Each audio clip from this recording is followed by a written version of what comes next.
Good morning, students.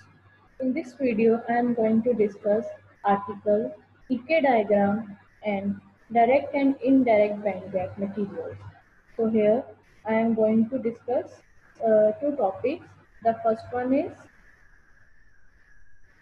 Decay diagram, and the second, after discussing Decay diagram, I will discuss direct and indirect band gap materials. So let us start. First of all, in order to understand the topic of Ike diagram, let us concentrate on crystal structure. We know that in any crystal, whether that is of silicon or germanium, if I talk about semiconducting, periodically arranged atoms in a crystal. And we know that in any atom we have electron and there is ion, positive ion. So there is potential of positive ion and potential of according to electron free theory, we consider this potential of ions to be uniform. So the potential of this ion, the potential of all the ions is considered to be uniform. So we can say that in any crystal we are having, if I take 1D arrangement of atoms in a crystal, if I take 1D arrangement, one-dimensional arrangement of atoms, so we can see that since atoms are arranged periodically, since atoms are arranged periodically, so their potential will also vary periodically. Atoms are arranged periodically, so their potential will also vary periodically.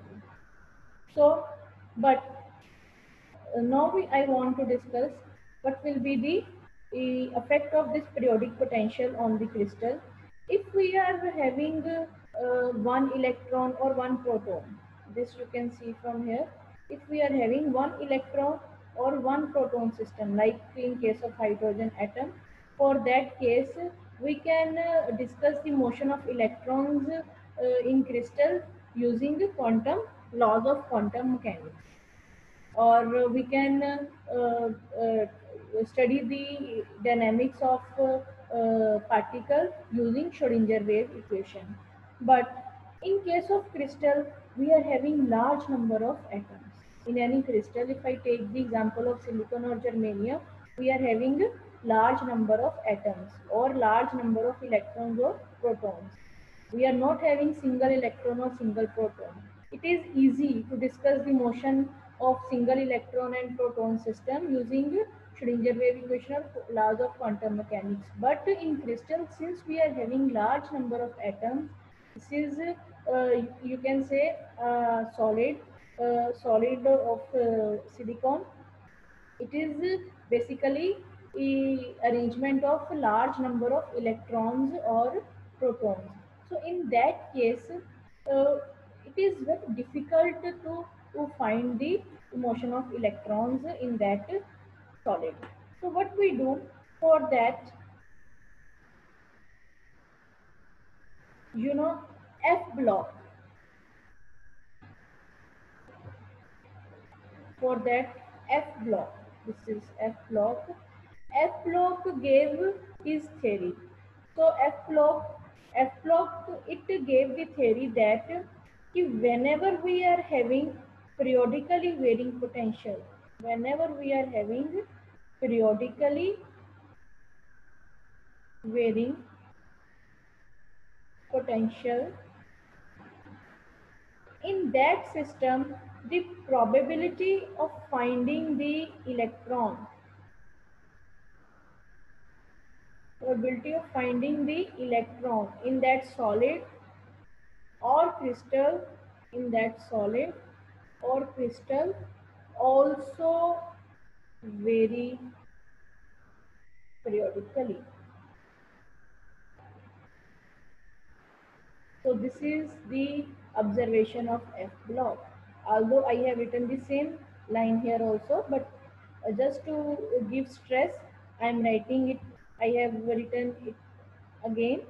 So, according to F block, in this system, in the crystal where potential varies periodically, the probability of finding the electron in the same system or in the same solid also varies periodically. Since the probability of finding the particle varies periodically, so we can say that the wave function. We know that the probability is given by square of wave function. Fine.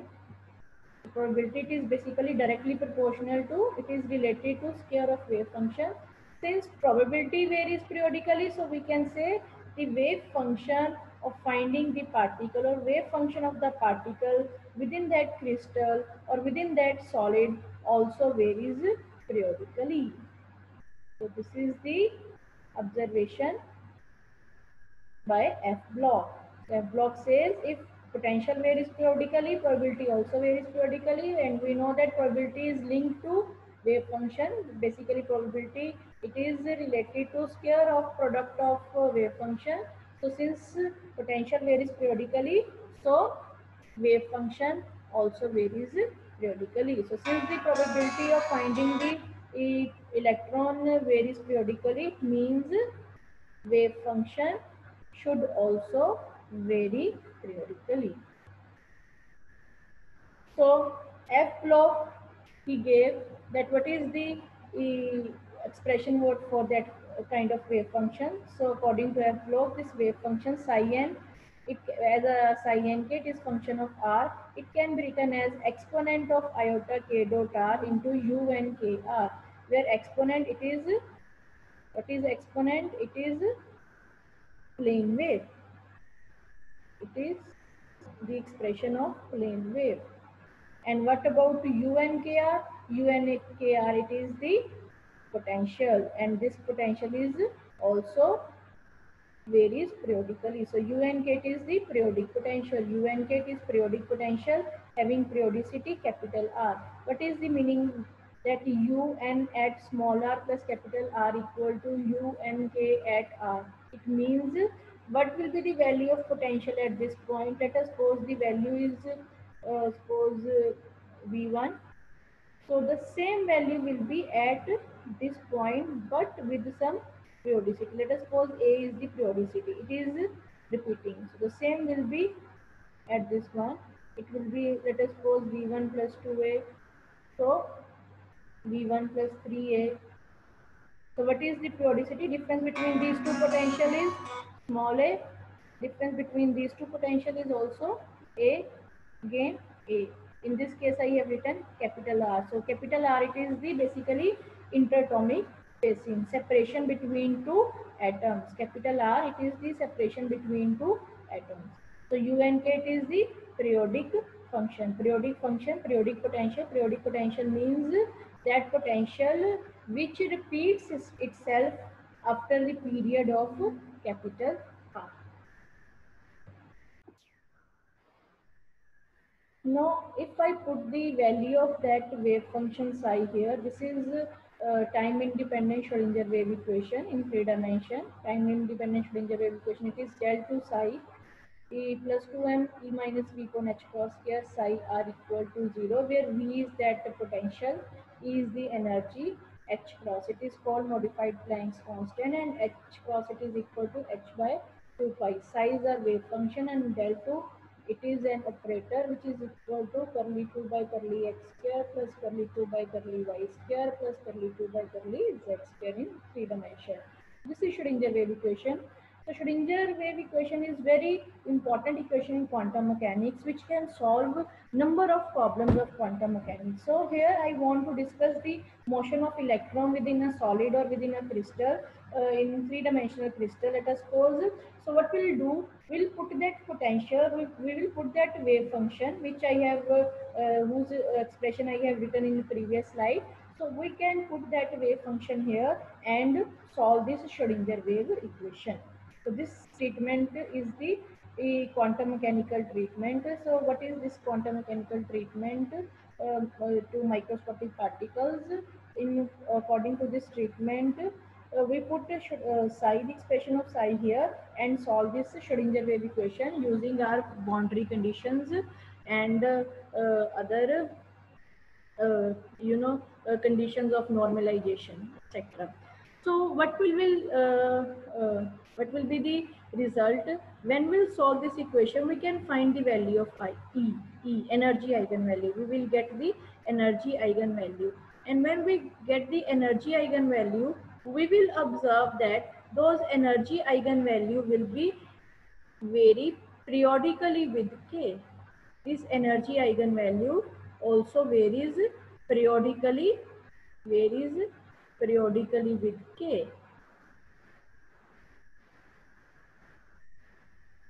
What is k here? K is basically the crystal. It is related to crystal momentum. K. It is called basically wave number, wave vector. It is related to crystal momentum. H cross k is called crystal momentum. So it is something which is related to crystal momentum. H cross is constant, so k is related to crystal momentum. So k uh, from this for particle moving in a crystal will have allowed values of k, some allowed values of k, allowed values of k, and corresponding to those allowed values of k, we'll observe that there will be some values of energy which varies periodically. There will be some values of energy which vary periodically. So this is the result of this Schrodinger wave equation. That means E varies periodically with k. So this I can represent in terms of you know this diagram, and this diagram is called EK diagram. E is taking along, has been taken along y-axis, and k has been taken along x-axis. So this is the 0. These can be the allowed values of k. If we take particular example, if I take the, I am not going into the detail of the derivation. So if we drive an article of motion of particle in 3D box or one dimensional boxes. So we'll observe in that article there is result that we can have different values of k, like pi by L, 2 pi by L, 3 pi by L, where capital L, it is the length of that box, this length, crystal length. So all other values of k can be minus pi by L, minus 2 pi by L, minus 3 pi by L. So for all these values of k, will have, if I plot E energy eigenvalue, which I will get from that Schrodinger wave equation, if I plot the energy eigenvalue corresponding different k value, I will get a diagram which is called EK diagram. This diagram, it is called EK diagram. This is basically extended zone of curve, extended zone of curve. So these are the all values of k. Let us this from 0. So it is varying periodically. Energy, it varies periodically. This is for for one state. This is for another energy level, higher energy level. This is for another higher energy level. So this is the variation of E with k. This variation we have already discussed in KP E model. Fine. And if I take only this much plot, this much plot, so it can be this. Basically, the relation between E and K is E is equal to P square by 2m. And what is P? It is H cross K. P is H cross K. So this is relation between E and K. It is parabola. Which parabola? This k is taken along x-axis, E is taken along y-axis. So E equal to h cross square from 2m, it is constant k square. So this is y is equal to mx. Or we can say x square equal to 4ay. This I should delete. X square equal to 4ay. So this is upward parabola. This is the equation of upward parabola. So this diagram is called EK diagram. These all are the EK diagram. This is extended zone of EK diagram. This is the reduced zone of EK diagram. This one is the reduced zone of EK diagram. This is the EK diagram from Kronepenny model, KP model. In here, when we delete these values from this EK diagram, I have shown the forbidden energy bands. These gaps corresponds to those values of energy which are not allowed, and these are responsible for the existence of forbidden energy gap within the semiconductor, within the valence and conduction band of semiconductor. So these are those values where no values of energies are allowed. E corresponding to K is not allowed, and these are called forbidden energy bands or forbidden energy gaps. And these solid line, these are those values of energy which are allowed. So this EK diagram shows the existence of forbidden energy. These all are the different forms of EK diagram, and uh, and this EK diagram, it gives you the existence of forbidden energy band. So next I will discuss EK diagram of direct and indirect band gap material. Before discussing the EK diagram, I would like to tell you what is direct band gap material. Number one, what is the question? What is direct band gap material? Now this is again one EK diagram. You can see here, if E is plotted along y-axis, K is along x-axis. This is the valence band. This curve is representing valence band. In valence band, energy varies with K as parabola. Right? So that is why I have drawn like this sort of parabola. So this is basically valence band. Sorry, not valence. It is basically conduction band, and this one is basically valence band. This is the lowermost level of conduction band. Its energy we denote it by EC, and this is the uppermost level of valence band. I denote its energy by EV. And in between this EC and EV, we have forbidden energy gap. And its energy can be written as EG. So what is direct band gap material?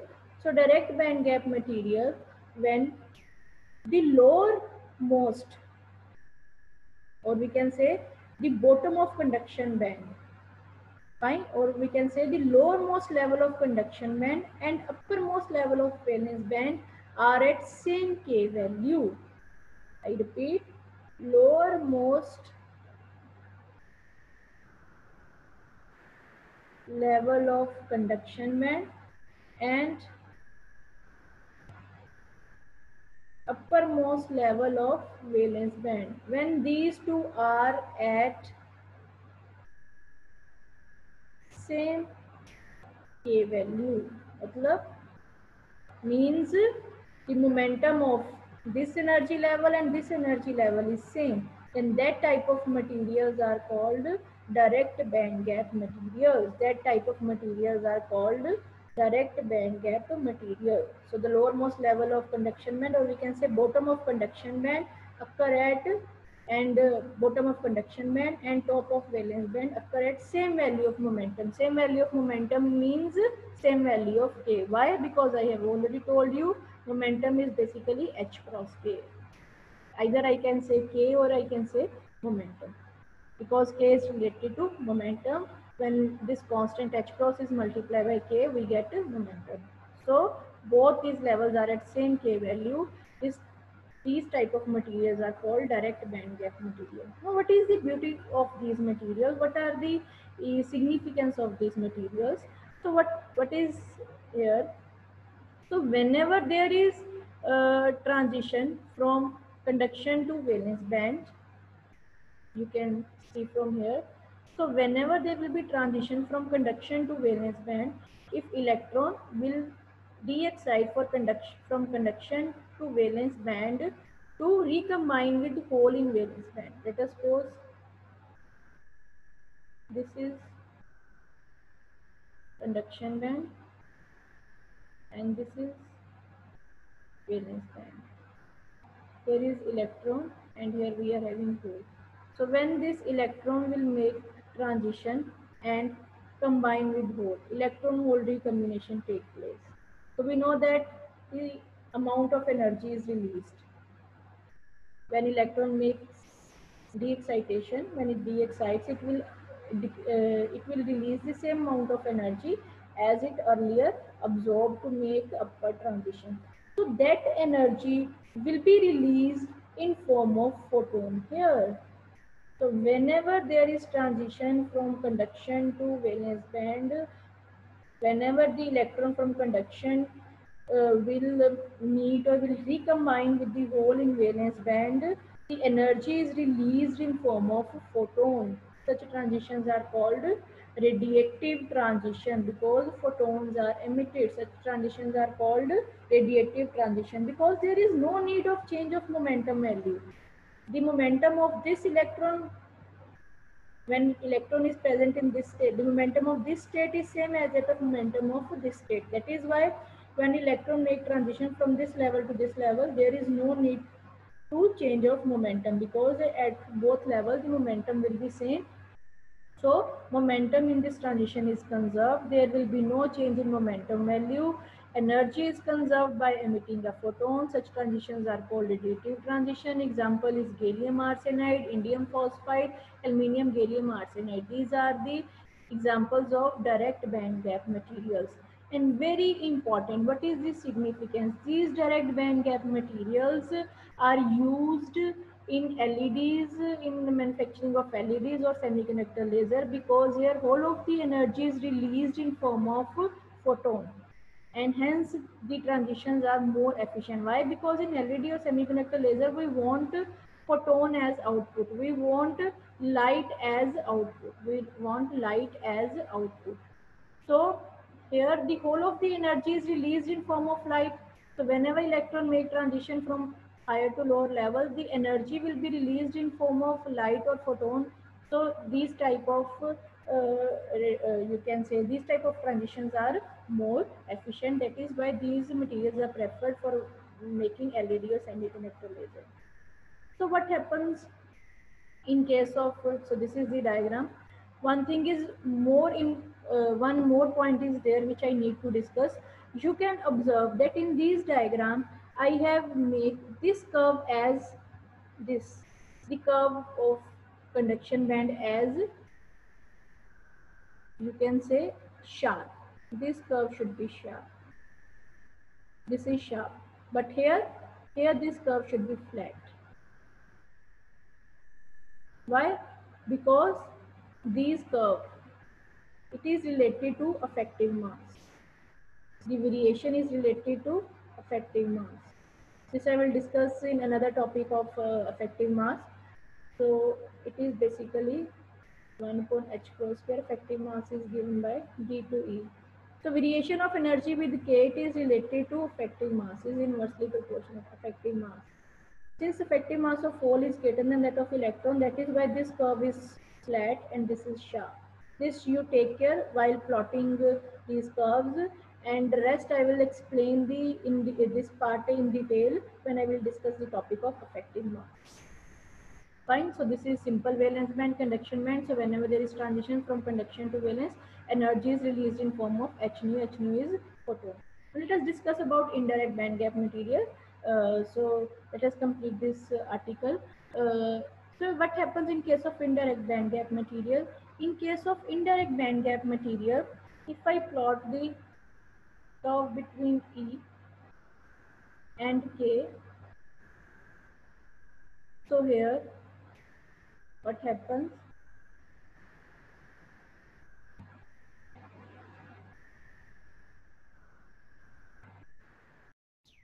So here I can observe that this is the conduction band and this one is the valence band.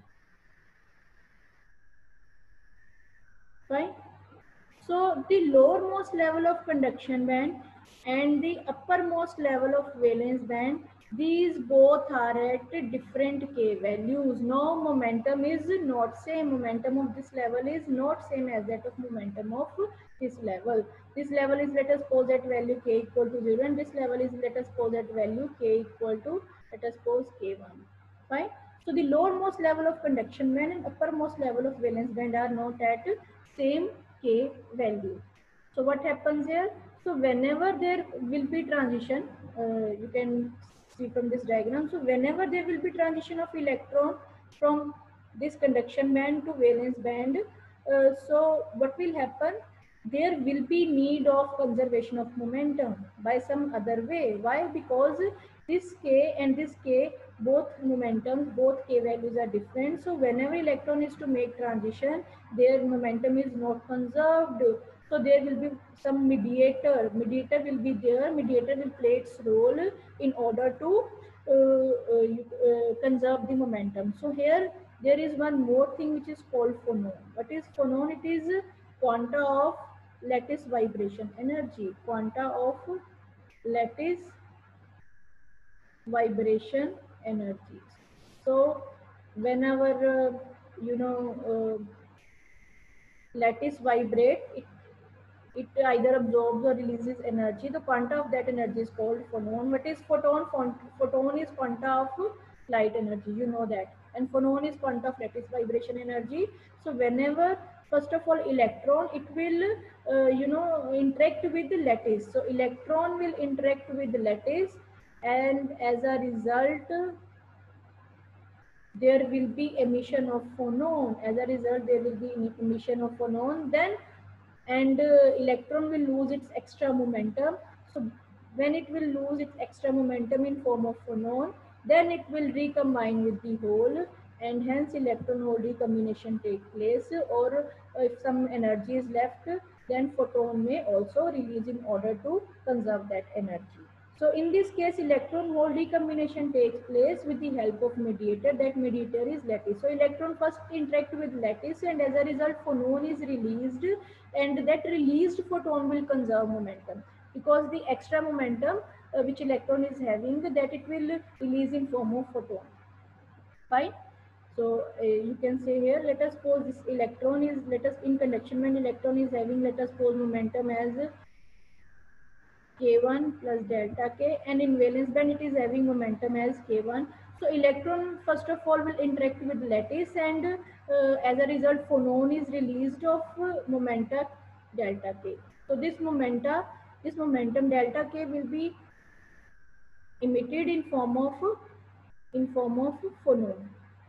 So now the electron will be left with only momentum k1, so it can make transition from upper to lower level, because now k is conserved. And if some energy is left, the energy can be conserved by emitting photon also. So you can say, so when electron is to combine, there will be change in momentum value. No, momentum is not conserved, and so a momentum can be conserved by emitting a phonon. Momentum can be conserved by emitting a phonon. Energy can also be conserved by emitting a photon.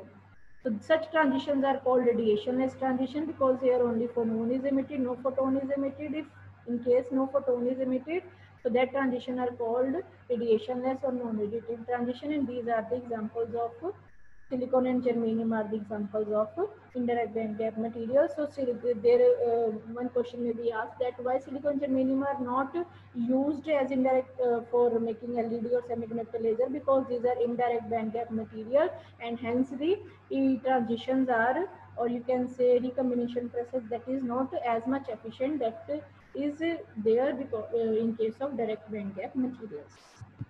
These are the different energy band diagram. This is for gallium arsenide. I has told you gallium arsenide, it is direct. So this is, you can see, valence, and this is conduction. This is conduction band. Here, this is valence, and this is conduction. So energy is released in form of photon. These are also EK diagram. So this is EK diagram for direct band gap material, that is gallium arsenide. EK diagram for indirect band gap material, that is silicon. So this is valence, and this is the conduction. So K value is not conserved. This K is different, because along x-axis we are having K. This energy level is at K value 0, and this energy level is at some another K value. And this is silicon with recombination center. So you can see here, so when electron make transition, it first of all, this is recombination center of lattice. So it interact with lattice. As a result, phonon is emitted. Not photon, phonon is emitted. Here photon is emitted and here phonon is emitted. So once momentum is, conserved, once momentum, it will lose its momentum in form of phonon. Now it will make a direct transition from conduction to valence band. So it was all about this EK diagram and direct and indirect band gap materials and their EK